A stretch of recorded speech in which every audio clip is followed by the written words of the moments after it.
Donc, je m'appelle Danielle Gentric, j'ai 70 ans, une carrière active jusqu'en 2014 dans la fonction publique et principalement à Paris. J'ai envie de dire aussi que la vie associative fait partie de mon ADN depuis mon plus jeune âge. C'était ancré dans la vie familiale et c'est quelque chose de très naturel et presque indispensable pour moi. Je trouve que l'engagement associatif enrichit, alors non pas financièrement, ça serait même en l'occurrence plutôt le contraire, mais en revanche socialement, culturellement également. J'adore le contact avec les autres, l'échange, le partage. Une belle journée pour moi, c'est une journée où j'ai le sentiment d'avoir pu ramener un sourire. C'est aussi parfois le sentiment d'être moi-même entendue quand j'en ai besoin.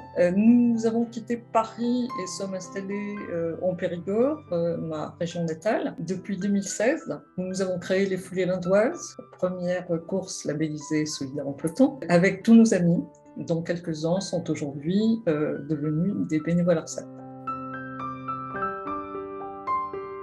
Je suis concernée par le fait que mon mari a été diagnostiqué en 1997 et que donc la CEP est devenue notre compagne au quotidien depuis cette période-là. Mais aujourd'hui, je me sens aussi concernée par toutes les personnes atteintes de cette pathologie que nous avons la chance de croiser depuis 2010 et qui sont devenus un peu des membres de notre famille.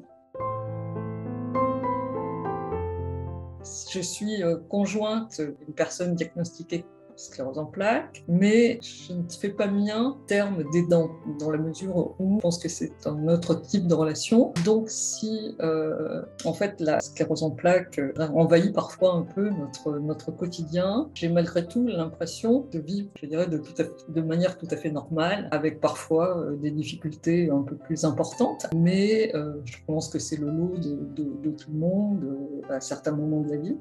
En revanche, plus qu'une journée, je parlerai de l'organisation de la vie, si vous voulez, en fait, des choix de vie, des choix de vie. C'est-à-dire qu'en fait, on a moins de légèreté quand on choisit un appartement, quand on décide d'un lieu de vacances, quand on a envie de pratiquer certains loisirs, parce que lorsqu'on choisit un lieu de vie, il vaut mieux un appartement avec ascenseur et parking pour des déplacements faciles, il vaut mieux une maison de plein pied. Quand on choisit un loisir, il faut faire attention souvent à ce qu'il n'y ait pas 30 marches à monter avant d'arriver au lieu de spectacle.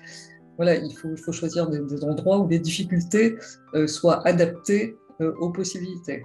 Mais une fois qu'on a accepté cela, les problèmes disparaissent complètement et la vie est normale.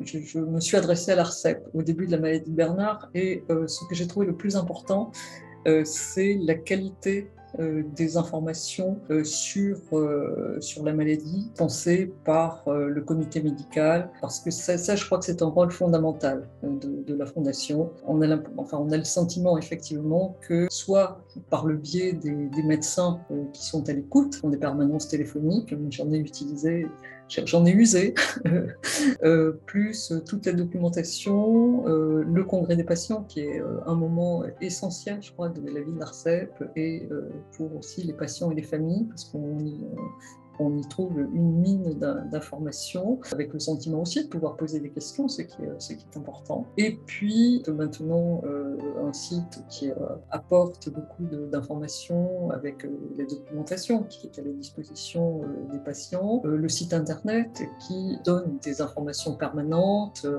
voilà, tous ces outils-là aussi qui permettent une communication beaucoup plus facile et beaucoup plus riche. Et puis, je rajouterai bien sûr tous les échanges qu'on peut avoir dans le cadre d'une manifestation solidaire en peloton rattachée à l'ARCEP. J'ai envie de dire que lorsqu'on a vécu à Paris et bénéficié d'une formidable offre de soins, on se sent un peu désemparé par le désert médical que connaissent les zones rurales. Manque de médecins, de spécialistes, de kinés.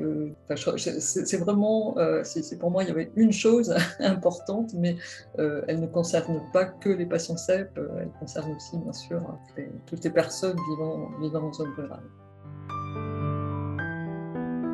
3 mots me viennent à l'esprit: dialogue, écoute et respect. La maladie est une épreuve qui peut conduire au repli sur soi pour le patient et une surprotection de la part de l'aidant. La difficulté, c'est de ne céder ni à l'un ni à l'autre et de trouver ensemble un nouveau chemin de vie épanouissant. J'ai coutume de dire que sans la sclérose en plaques de Bernard, nous n'aurions pas créé Solidaires en peloton, nous n'aurions pas fait de magnifiques rencontres et de belles amitiés nouvelles dans un esprit d'entraide et de solidarité joyeuse. C'est pas toujours facile, mais c'est très stimulant. Et j'ai envie de dire que chacun fasse ce qu'il peut, comme il peut, dans le domaine qui l'intéresse, mais continuer à vivre et à bien vivre.